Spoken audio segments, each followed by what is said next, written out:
le plus gros message de la Bible, le message le plus attendu au ciel, le plus voulu par Dieu. Jésus-Christ revient bientôt. Soyons prêts. Je suis Konaté, je cherchais la vie. Je voyais la mort venir vers moi. Il y a ce qui nous amène à l'église. Mais quand nous arrivons, nous devons savoir et comprendre ce pourquoi en vérité nous sommes là. Parce que la vérité, c'est qu'aujourd'hui, notre monde est trop en vitesse. On ne se soucie plus de Jésus. On ne se soucie plus du ciel. On n'a même pas le temps de penser à l'éternité. Et pourtant, quelqu'un pouvait le dire, notre avenir le plus sûr, c'est notre éternité. Mais je prie que pour toi, ton éternité soit auprès de Jésus. Parce que tu veuilles ou tu ne veuilles pas, tu n'es pas venu pour rester éternellement sur la terre. Un matin, tu vas partir. Ton bureau va rester au plateau. Tu vas l'abandonner.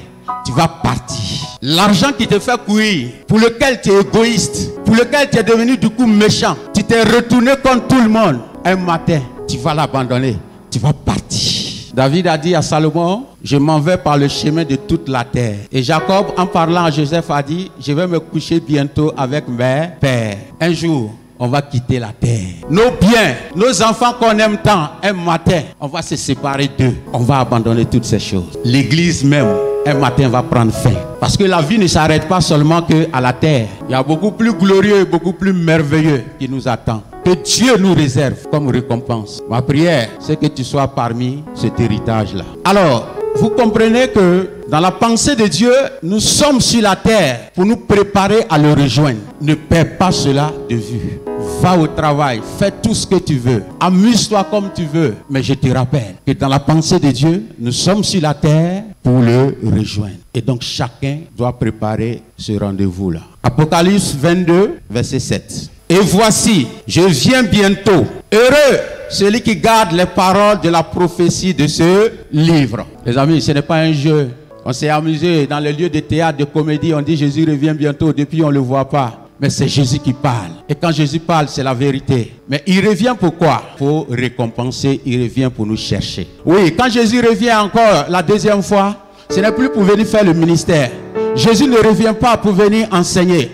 Il ne revient pas pour venir guérir encore les malades. Il ne revient pas, non, pour s'occuper des uns et de multiplier les pains et les poissons, non. Quand il revient la deuxième fois, c'est pour venir prendre son église. C'est pour venir chercher ceux qui lui appartiennent. Ceux qui ont entendu la parole de Dieu. Ceux qui ont cru en cette parole et ceux qui ont mis cette parole en application dans leur vie. Mais en même temps qu'il annonce heureux, ça veut dire qu'à côté, il y aura des malheureux. Vous voyez, aujourd'hui, ce qui nous éloigne de Dieu, c'est nos propres intérêts, notre égoïsme.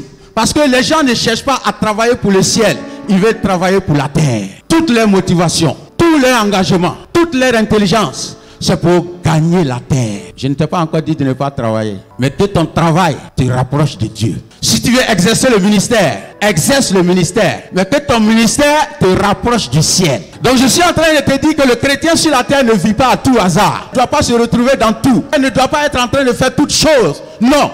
Mais le chrétien choisit et fait ce qui honore l'Éternel. Est-ce que tu comprends le christianisme sur cet angle? Est-ce que tu comprends que tu dois être en train d'exercer la volonté de Dieu sur terre? Bien-aimé, venir à l'église c'est bon. Mais ce que Dieu attend de nous, il dit, heureux ceux qui gardent la parole de prophétie de ce livre. Ça te fait 5 ans que tu es chrétien. Ça te fait 2 ans que tu es baptisé. Ça te fait 10 ans pour les anciens.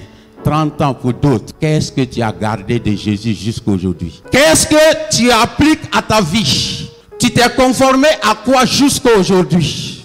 Est-ce que quand on te voit vivre, quand on te voit parler, quand on te voit exercer, est-ce qu'on est convaincu que tu es chrétien? L'essentiel sur la terre, c'est le ciel